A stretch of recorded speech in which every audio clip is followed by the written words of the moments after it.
A silent economic war is exploding across North America, and it's targeting 9 major U.S. industries. After years of holding back, Canada is finally striking back with calculated tariff revenge that's hitting the U.S. economy where it hurts. And at the center of it all, Trump's trade war legacy. His aggressive tariff policies toward Canadian steel, timber, and agriculture lit the fuse.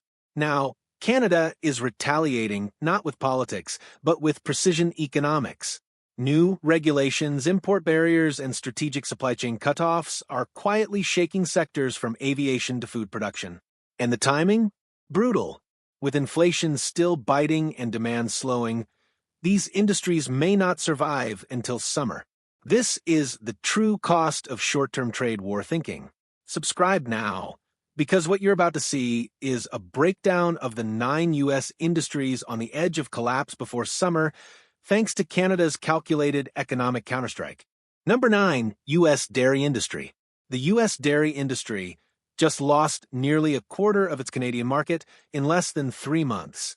That's a direct result of Canada's latest trade retaliation, targeting one of America's most vulnerable export sectors. Starting in February 2025, Canada imposed strict product of origin restrictions and added new import license requirements for milk, cheese, and other dairy products from the U.S. The result? Wisconsin and Minnesota, both key dairy hubs, are watching their overseas orders dry up fast. But it doesn't stop there. Canada is now accelerating import deals with Europe and New Zealand to permanently replace American dairy. Why? Because Ottawa hasn't forgotten Trump's 2018 dairy tariff offensive. They've waited years for the right economic moment, and this is it.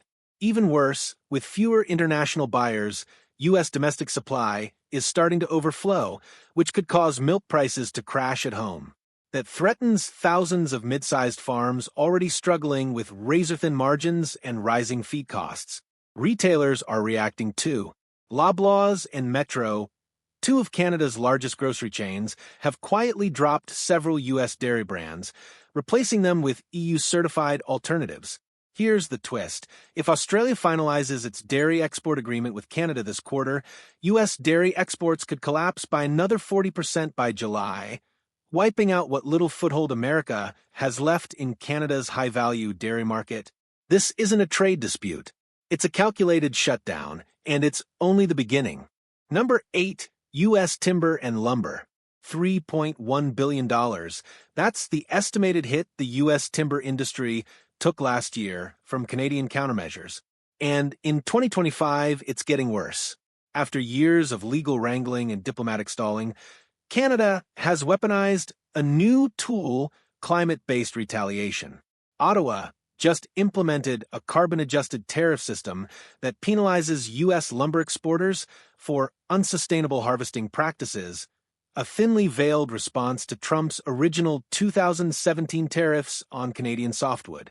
Now, American timber heading north of the border faces up to 25% in new duties, hitting companies in Oregon, Washington, and Georgia the hardest. That's devastating for sawmills already dealing with tight margins and a cooling housing market. The policy is hitting the housing sector in both countries. U.S. builders are seeing material shortages, while Canadian buyers are turning to European wood and domestic alternatives boosted by federal subsidies. In Texas and Florida, average home construction costs are now up $6,000 per unit, directly tied to timber supply disruptions. But there's a deeper play here. Canada is simultaneously restricting U.S. access to its carbon credit trading programs, locking out American timber firms from the $5.7 billion North American Green Finance Pool. The twist? A leaked draft of Canada's upcoming Sustainable Trade Act shows plans to blacklist certain U.S. logging firms entirely, citing environmental noncompliance, even if they meet WTO standards. If passed, that would permanently sever access to the Canadian market for dozens of American suppliers. Trump's tariff-first strategy cracked the door. Canada's climate retaliation may slam it shut for good. Number 7, commercial aviation. America's aviation supply chain just hit turbulence, and it's no accident. Canada has quietly imposed new restrictions on the import of U.S.-manufactured aircraft components, including electronics, maintenance systems, and safety parts. The result? U.S. aerospace exports to Canada fell 18% in Q1 2025, with the biggest blow landing squarely on Boeing, GE Aviation, and Honeywell. This isn't a random policy shift. It's a long-delayed retaliation for Trump's 2017 campaign to block Bombardier from the U.S. market, which led to years of stalled Canadian aerospace growth. Now, Ottawa is firing back, not with tariffs, but with something more devastating. Bureaucratic delay tactics. New compliance protocols are forcing U.S. aviation firms to go through redundant inspections, extended certification wait times, and legal audits just to supply their Canadian clients.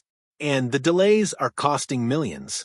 Airlines operating in Toronto, Calgary, and Vancouver are already pausing parts orders from U.S. suppliers, shifting instead to France's Safran and Brazil's Embraer for faster fulfillment. It's not just parts. Canadian regulators are also denying fast-track renewals for U.S. maintenance technicians and repair certifications, a hidden barrier that threatens long-term service contracts across North America. Here's the twist. Canada just signed an exclusive aerospace partnership with the French government, which could phase out U.S. suppliers from both military and commercial aviation contracts by the end of 2025. That deal includes co-development, joint R&D funding, and component sharing, locking Boeing out of future opportunities. The era of U.S.-led North American aviation dominance? It's officially under threat, and Trump's legacy is fueling the descent. Number 6, agricultural equipment. Tractor sales across Canada just dropped 32%, and U.S. manufacturers are the ones paying for it. In a direct strike against American agriculture, Canada has quietly imposed a set of non-tariff barriers and tax disincentives targeting U.S.-made farming machinery. Brands like John Deere, Case IH, and Caterpillar are already reporting mass order cancellations across Alberta, Manitoba, and Saskatchewan. Ottawa's justification?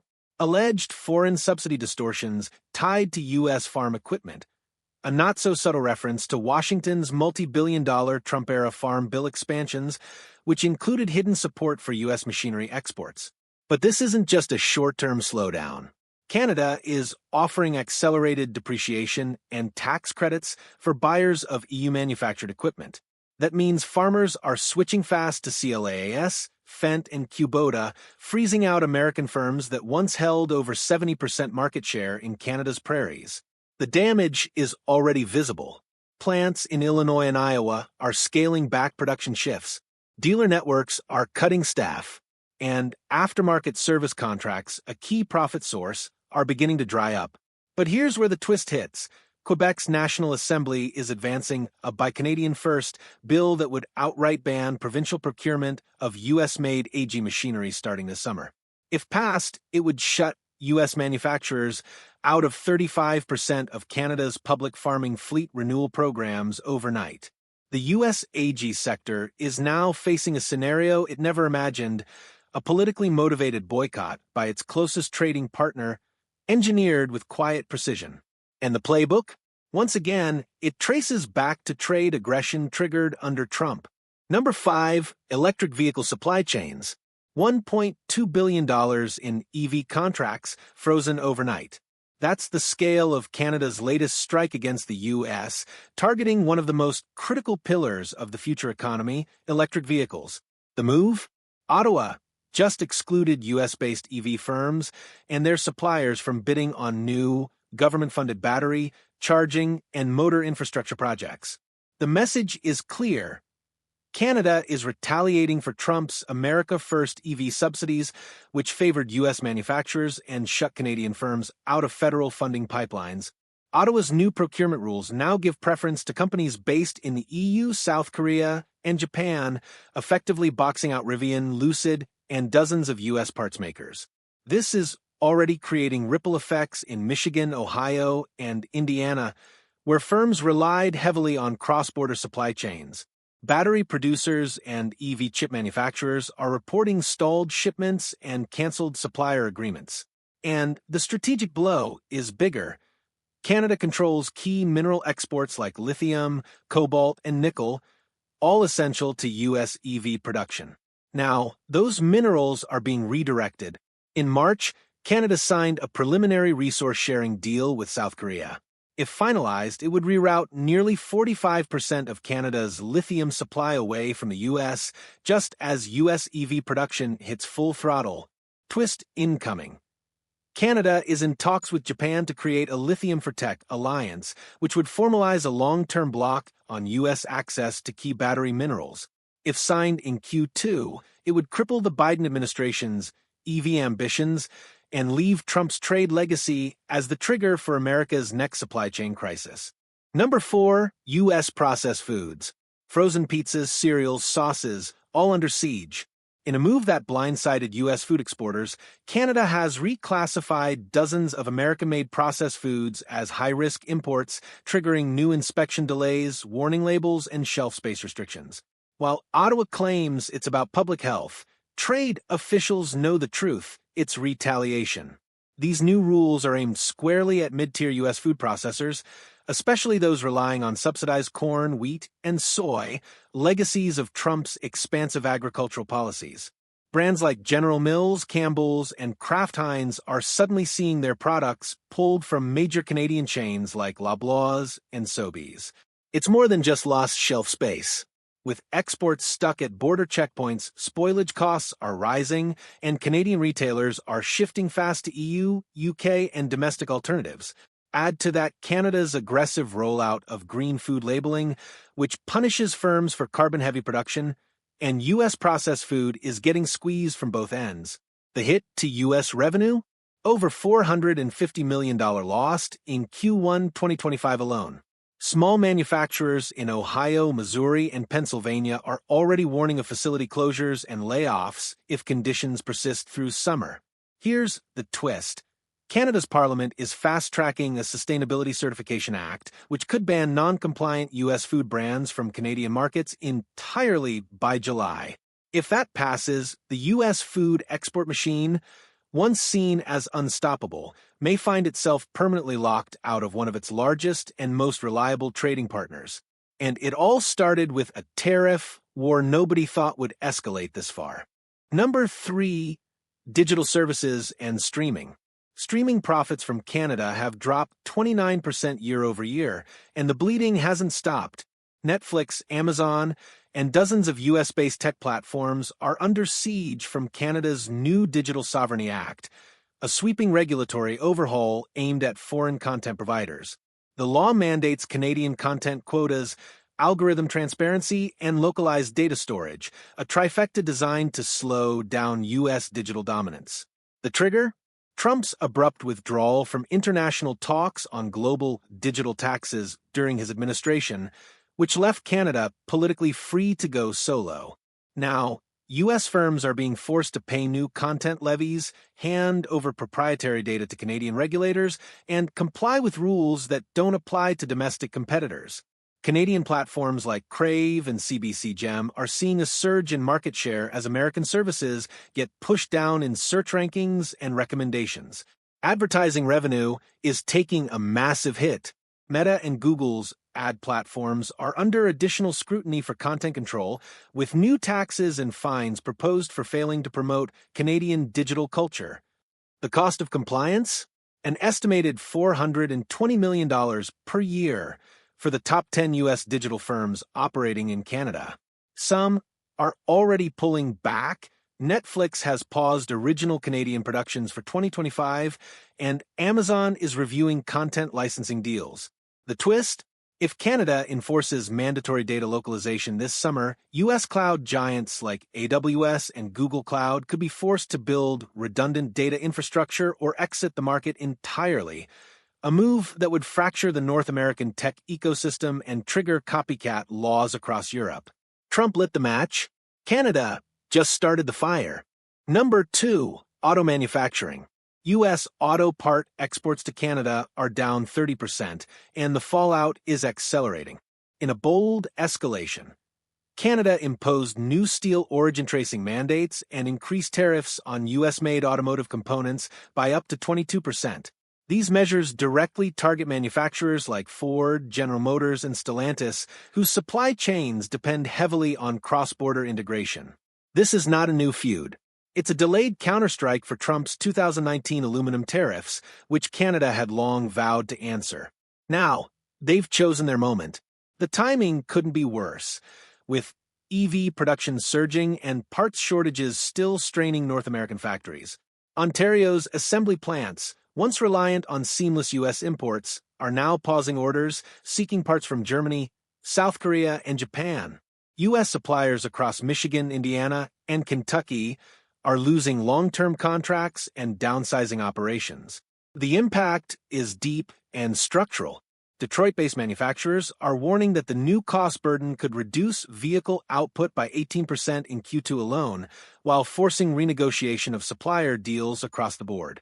Even worse, Canada has begun redirecting green investment funds toward non-U.S. joint ventures, bypassing American firms in favor of European automakers with lower carbon footprints. Here's the twist. Ottawa is preparing a carbon border adjustment tax expected to roll out by July, which would make U.S. vehicles 10 to 12% more expensive in the Canadian market, effectively pricing them out for the average consumer.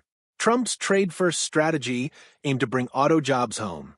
Instead, it may have driven the U.S. auto sector off a cliff in its second-largest market. Number 1, oil and petrochemical exports. $7.6 billion, that's how much U.S. oil exports to Canada, are now at risk. Canada, long the top buyer of U.S. crude and refined petrochemicals, is executing its most aggressive move yet, a planned 40% reduction in U.S. oil imports by mid-2025. This isn't speculation, it's already underway. At the heart of this shift is a delayed reprisal for Trump's cancellation of the Keystone XL pipeline and his sanctions on Canadian energy contractors back in 2020. Ottawa has now retaliated, not just diplomatically but strategically, by rerouting its energy dependency toward Norway, Brazil, and Saudi Arabia, while expanding East Coast refining capacity to process non-U.S. crude. This is a body blow to Gulf Coast refineries in Texas, Louisiana, and Mississippi, which have long relied on steady Canadian demand to maintain throughput. Some operators are now bracing for forced output reductions, with ripple effects threatening tens of thousands of jobs across extraction, transport, and refining sectors. Even worse, Canadian provinces are introducing incentives to avoid U.S. crude, including tax rebates for companies that import from non-politically volatile sources. Enbridge, a key pipeline operator, just announced it would cut U.S. crude shipments by 28% starting in Q3. The twist? Canada is finalizing a bilateral oil swap agreement with Brazil, which would permanently replace nearly half of its American crude imports. If signed by June, U.S. Gulf refineries could lose their top foreign customer, not to war, but to tariff revenge set in motion 5 years ago. This isn't a dip in demand. It's a strategic divorce, and the cost will be counted in billions. Final thought. What began as a trade skirmish under Trump has turned into a full-spectrum economic backlash. Canada isn't just responding, it's restructuring its economy to minimize U.S. dependence, industry by industry. From oil to dairy, aviation to EVs, this retaliation is not about slogans or tariffs anymore. It's about long-term decoupling from American supply chains, markets, and influence. Trump's aggressive trade policies may have aimed to protect U.S. jobs, but the aftershock in 2025 reveals a deeper cost, the erosion of trust with allies, and the weaponization of economic policy against the U.S. by its closest neighbors. The question now is, who's next? Will Mexico, the EU, or Japan follow Canada's lead in pushing back? Comment below. Which of these 9 industries do you think will collapse first? And subscribe now, because the next retaliation may hit even harder and faster.